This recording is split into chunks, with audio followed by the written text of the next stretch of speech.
Hello everyone, hope you are doing great. আজকের ক্লাসে আমরা শিখব যে কোনো কিছু করতে হবে এই ধরনের কথা কিভাবে বলবেন। যেরকম আমার সেখানে যেতে হবে, তোমার ইংলিশ শিখতে হবে, আমার টাকা উপার্জন করতে হবে। এই যে কোনো কিছু করতে হবে এটার ইংরেজি কিভাবে বলবেন, খুবই easy. So let's take a look.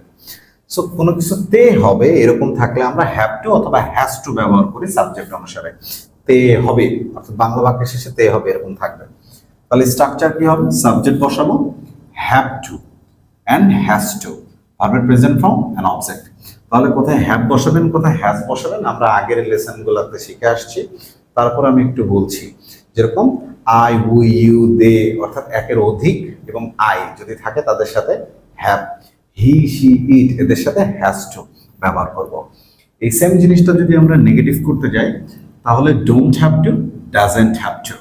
তাহলে ডোন্ট হ্যাভ টু আমরা বসাবো আই, উই, ইউ, দে এদের সাথে don't have to, he, she, it এদের সাথে ডাজন্ট হ্যাভ টু বসাবো। তারপরে ভার্বের প্রেজেন্ট ফর্ম দেন অবজেক্ট। তাহলে চলেন এক্সাম্পল দেখি। আমরা বললাম তোমাকে টাকা উপার্জন করতে হবে, তোমাকে, তাহলে ইউ, ইউর সাথে আমরা have to. You have to earn money, you have to earn মানি।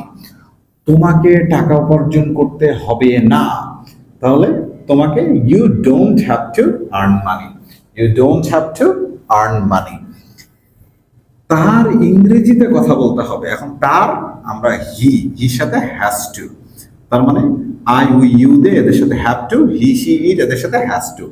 তাহলে তার ইংরেজিতে কথা বলতে হবে হি has to speak English, he has to speak English. তাহলে তার ইংরেজিতে কথা বলতে হবে না, সেম যেহেতু হি আসছে তাহলে এখানে ডাজেন্ট হ্যাভ টু।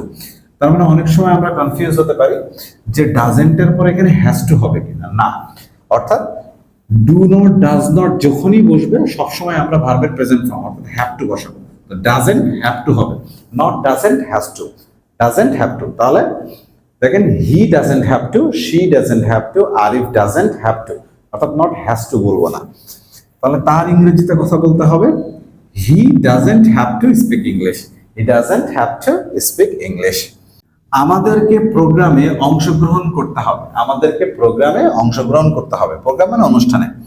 তাহলে we have to attend the program, we have to attend the program. আমাদেরকে প্রোগ্রামে অংশগ্রহণ করতে হবে না, তাহলে we don't have to, we don't have to attend the program, we don't have to attend the program. তাদেরকে নতুন বাড়ি কিনতে হবে, তাহলে দে আছে have to, they have to buy new house, they have to buy new house.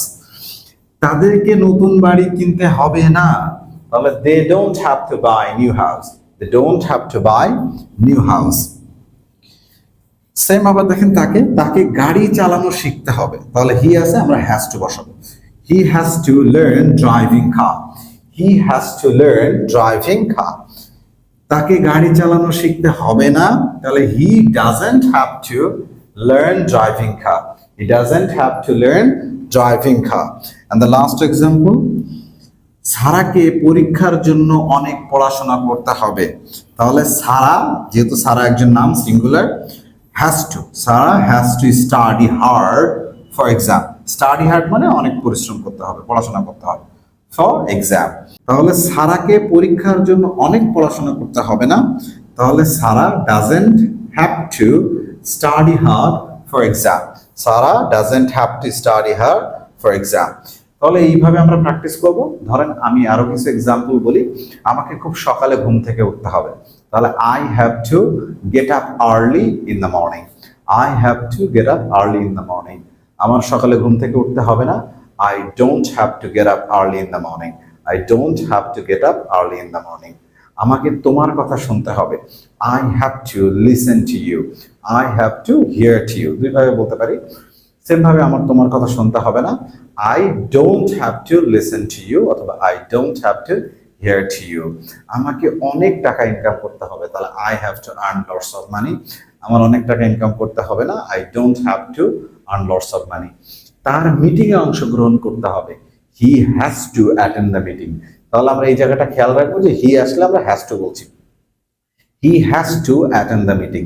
তাহলে তার meeting অংশগ্রহণ করতে হবে না, হি ডাজেন্ট, তার মানে ডোন্ট বলছি না, হি আছে তাহলে doesn't, He doesn't have to attend the meeting. He doesn't have to attend the meeting. তোমার বিদেশে যেতে হবে। You have to go abroad. You have to go abroad. তোমার বিদেশে যেতে হবে না। You don't have to go abroad. তাদের সচেতন থাকতে হবে। তাদের সচেতন থাকতে হবে। They have to be careful. They have to be careful. তাদের সচেতন থাকতে হবে না। They don't have to be careful. They don't have to be careful. আমার সচেতন থাকতে হবে। I have to be careful.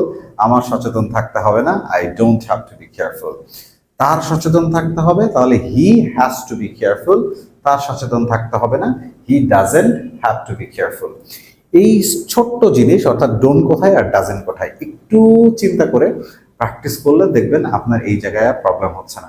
এবং এই লেসনটা সহজ বিকজ আমরা এটাকে প্রায় আমাদের রেগুলার কনভারসেশনে ব্যবহার করি এবং প্রচুর পরিমাণে ব্যবহার হয়।